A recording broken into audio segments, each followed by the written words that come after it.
नाज़रीन तफ़सीली ख़बरुनि में वाक़ हिकु भेरो ॿीहर भली कार कंदे अहम ख़बर शामिल कंदासीं। नसीराबाद में अणॼातल हथियारबंदनि जी फायरिंग में बाजोड़ वासी मारिजी वियो आहे।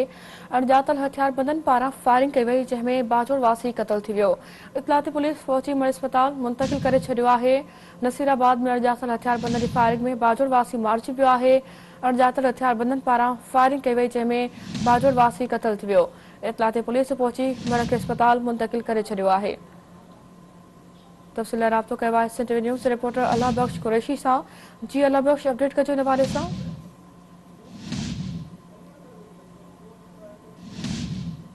अल्लाह बख्श, अपडेट कंदा हलो हिन बारे सां।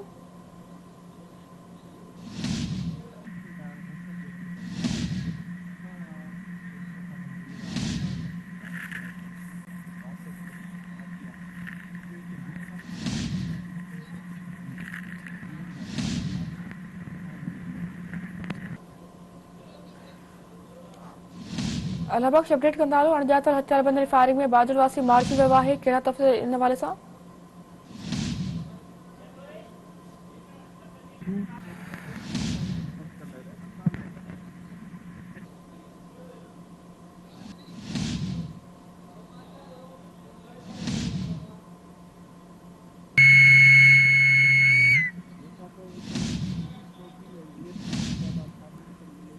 अल्लाह बख्श, ॿुधाईंदा हलो। नसीराबाद में अणॼातल हथियारबंदनि जी फायरिंग में बाजोड़ वासी मारिजी वियो आहे।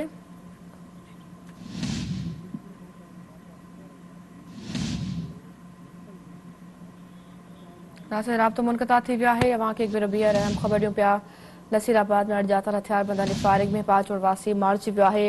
अणॼातल हथियारबंदनि पारां फायरिंग कई वई, जंहिंमें बाजोड़ वासी क़तल थी वियो। इतलाती पुलिस पहुची मर्कज़ अस्पताल मुंतक़िल करे छॾियो आहे। अवांखे नाज़रीन ॿुधाईंदा हलो। नसीराबाद में अणॼातल हथियारबंदनि जी फायरिंग में बाजोड़ वासी मारिजी वियो आहे। अणॼातल हथियारबंदनि पारां फायरिंग कई वई, जंहिंमें बाजोड़ वासी क़तल थी वियो। इतलाती पुलिस पहुची मर्कज़ अस्पताल मुंतक़िल करे छॾियो आहे। नसीराबाद में अणॼातल हथियारबंदनि जी फायरिंग में बाजोड़ वासी मारिजी वियो आहे। अणॼातल हथियारबंदनि पारां फायरिंग कई वई, जंहिंमें बाजोड़ वासी क़तल थी वियो। इतलाती पुलिस पहुची मर्कज़ अस्पताल मुंतक़िल करे छॾियो आहे। नसीराबाद में अणॼातल हथियारबंदनि जी फायरिंग में बाजोड़ वासी मारिजी वियो आहे। इन हवाले सां असांजो राब्तो बहाल थी चुको आहे अल्लाह बख्श सां। जी अल्लाह बख्श, अपडेट कजो।